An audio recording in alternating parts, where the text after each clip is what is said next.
تو Benazir income support programme وہ واحد طریقہ کار ہے کہ وفاقی حکومت متاثر لوگوں کو فوری طور پہ ریلیف پہنچا سکے.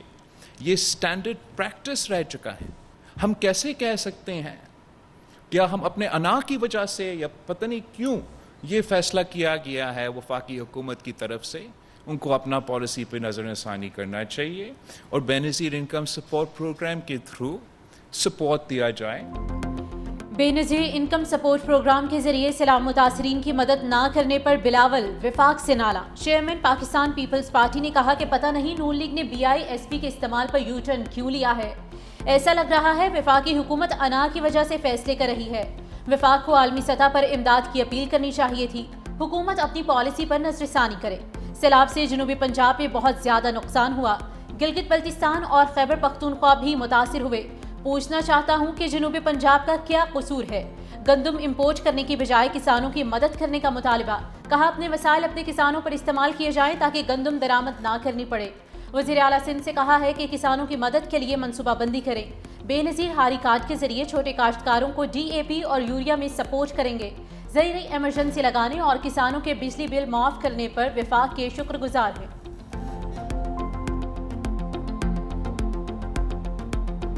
تاریخ کا بدترین سیلاب آیا. کیوں دنیا سے امداد نہیں مانگ رہے؟ کیوں دنیا کے آگے ہاتھ نہیں پھیلا رہے؟ یہ مشورے آ رہے ہیں. میں نواز شریف کی بیٹی ہوں. امداد کے لیے اپنا ہاتھ کبھی نہیں پھیلاؤں گی. ہمارے اعلیٰ ہیں پیپلز پارٹی، میں ان کی عزت کرتی ہوں. مجھے افسوس کے ساتھ یہ کہنا پڑتا ہے کہ انہوں نے پنجاب میں سیلاب کے معاملے میں انہوں نے سیاست کی. بلاول میرا چھوٹا بھائی ہے، مگر میں یہ کہنا چاہتی ہوں اپنے جو پیپلز پارٹی کے سپوکس پرسن ہیں ان کو سمجھائیں. جن کے گھر گر گئے، جن کے 5-5 لاکھ کے مویشیوں کا نقصان ہو گیا، جن کی فصلوں کا نقصان ہو گیا، وہ بیچارے 10-15 ہزار روپے سے کیا کریں گے؟ مریم نواز نے 10,000 روپیہ نہیں دینا، مریم نے 10 لاکھ روپیہ دینا. پیپلز پارٹی نے سیلاب پر سیاست کی. کہہ رہے ہیں دنیا کے ساتھ ہاتھ کیوں نہیں پھیلا رہے؟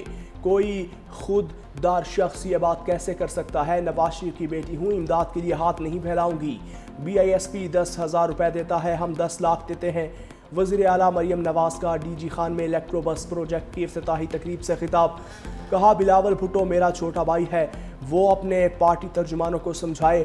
سندھ میں کوئی آفت آتی ہے پنجاب ساتھ کھڑا ہوتا ہے. پنجاب کی طرف اٹھنے والی انگلی توڑ دیں گے.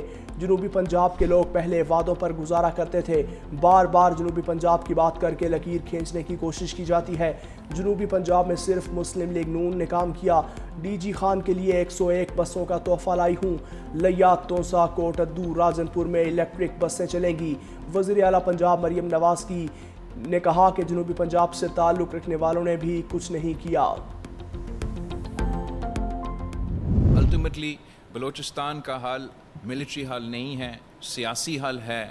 ہمیں پولیٹیکل کنسنسس کے ساتھ فیصلے ایسے لینے پڑیں گے جس سے سب سے پہلے حق فائدہ بلوچستان کے عوام کو، مقامی لوگوں کو ہو، اس پورے معاشرے کو، پورے بلوچستان کے عوام کو یہ دکھانا پڑے گا. ہم نے ماضی میں بھی اس دہشت گردی کو مقابلہ کر کے کامیاب ہوئے ہیں. انشاءاللہ تعالی آگے جا کے ہم اسی طریقے سے ان کو شکست دلائیں. بلوچستان میں دہشت گردی بڑھ رہی ہے، مسئلہ فوجی نہیں سیاسی طریقے سے حل کرنا ہوگا. بلاول بھٹو زرداری نے کہا کہ بلوچستان اور KP میں دہشت گردی کے لیے بھارت قلع عدم تنظیموں کی مالی مدد کر رہا ہے. بھارت کی سپانسر دہشت گردی کا معاملہ عالمی سطح پر اٹھا رہے ہیں. کوشش ہے بھارت کا قلع عدم تنظیموں کے ساتھ نیٹ ورک توڑا جائے. ایک سوال پر بلاول بھٹو زرداری نے کہا کہ نون لیگ نے ابھی تک ہمیں کسی آئینی ترمیم پر اعتماد میں نہیں لیا. ایسی کوئی بات ہے تو نون لیگ اپنی تجاویز پارلیمان میں لائے. چیئرمین پاکستان پیپلز پارٹی نے مزید کہا کہ فلسطینی عوام کی جدوجہد کامیاب ہو رہی ہے. وہ ممالک بھی فلسطین کو تسلیم کر رہے ہیں جو ماضی میں نہیں مانتے تھے. دوحہ پر اسرائیل کے حملے کے اثرات مرتب ہوں گے. اسرائیل کی حمایت کرنے والے ممالک کو اپنی پالیسی پر نظر ثانی کرنی چاہیے.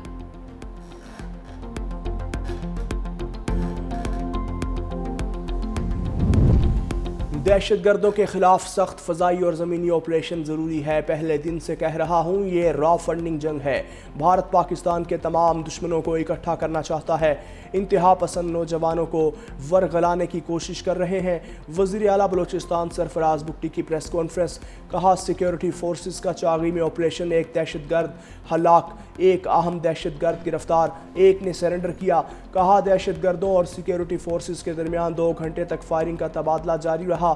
گرفتار دہشت گرد زبیر کالعدم تنظیم کے لیے کام کرتا تھا. ایف سی ہیڈ کوارٹر سمیت اہم تنصیبات کی رہنمائی کرتا تھا. وزیر اعظم شہباز شریف اور امریکی صدر ڈونلڈ ٹرمپ کی 1-on-1 ملاقات آج ہوگی. فیلڈ مارشل سید عاصم منیر کی شرکت بھی متوقع.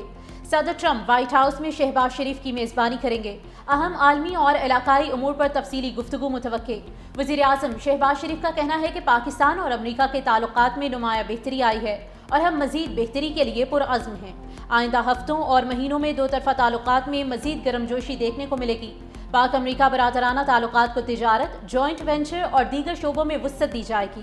وزیر اعظم نے مزید کہا کہ مسلم رہنماؤں کی صدر ٹرمپ کے ساتھ ملاقات کے دوران غزہ میں سیز فائر سے متعلق اہم تجاویز پر تبادلہ خیال کیا گیا. پاکستان کی تاریخ میں یہ پہلا موقع ہے کہ سرکولر ڈیٹ تمام ہمارے جو وسائل جو ہیں ان کو وہ نگل رہا تھا اور وہ پھیلتا جا رہا تھا. میں سمجھتا ہوں کہ اس کو جس طریقے سے اس ایشو کو ٹیکل کیا گیا ہے وہ ایک بہت بڑی کامیابی ہے اور یقیناً اس کا سہرا ٹاسک فورس کے سر ہے. مسلسل بڑھنے والا گردشی قرضہ ملکی وسائل نگر رہا تھا. اس سے نمٹنا بہت بڑی کامیابی ہے. وزیر اعظم شہباز شریف کی آئی پی پیز کے ساتھ کامیاب مذاکرات پر وزیر توانائی کی سربراہی میں ٹاسک فورس کی تعریف. ویڈیو لنک پر خطاب میں کہا معاہدے کے لیے فیلڈ مارشل سید عاصم منیر نے کلیدی کردار ادا کیا. M D I M F نے پاکستان کی معاشی بہتری کی تعریف کی. بجلی کے شعبے میں لائن لاسز بھی ایک بڑا چیلنج ہے. اگلے مرحلے میں لائن لاسز کے مسئلے پر توجہ دی جائے. وزیر خزانہ محمد اورنگزیب نے کہا گردشی قرض کا حل توانائی شعبے کے دیرینہ مسائل کے حل میں بڑی پیش رفت ہے.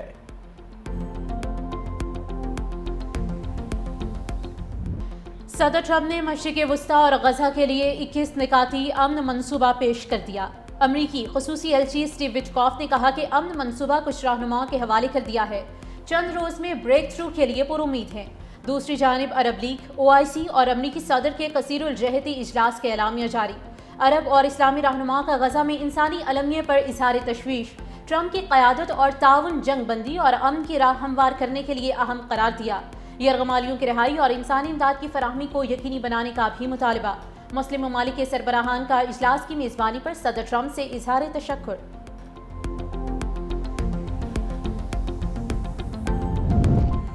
وزیر اعظم شہباز شریف سے بنگلہ دیش کے چیف ایڈوائزر پروفیسر محمد یونس کی ملاقات. 2 طرفہ تعلقات کو مزید بہتر بنانے کا عزم. ملاقات میں تجارت, علاقائی تعاون اور باہمی روابط بڑھانے پر بھی تبادلہ خیال. بل گیٹس سے ملاقات میں وزیر اعظم کا سیلاب متاثرین کی امداد پر اظہار تشکر. پولیو کے خاتمے میں تعاون پر بل گیٹس فاؤنڈیشن کی تعریف. عالمی اقتصادی نظام نے عدم مساوات اور کمزوریاں بڑھا دی. نائب وزیر اعظم وزیر خارجہ اسحاق ڈار کا 2 سالہ عالمی اقتصادی سربراہی اجلاس سے خطاب. کہا ترقی پذیر ممالک کو منصفانہ آواز اور فیصلہ سازی میں حصہ ملنا چاہیے. 2022 کے سیلاب کے بعد پاکستان پھر پانی میں ڈوبا ہوا ہے. وزیر خارجہ اسحاق ڈار کی بحرین ہم منصب سے بھی ملاقات. بیلجیم کے وزیر خارجہ سے بھی ملے. 2 طرفہ تعلقات پر بات چیت کی گئی. اسحاق ڈار کا قونصلیٹ جنرل نیو یارک میں سروس ایریاز کی افتتاحی تقریب سے خطاب. کہا اوورسیز پاکستانیوں کو بہترین سہولیات کی فراہمی حکومت کی اولین ترجیح ہے.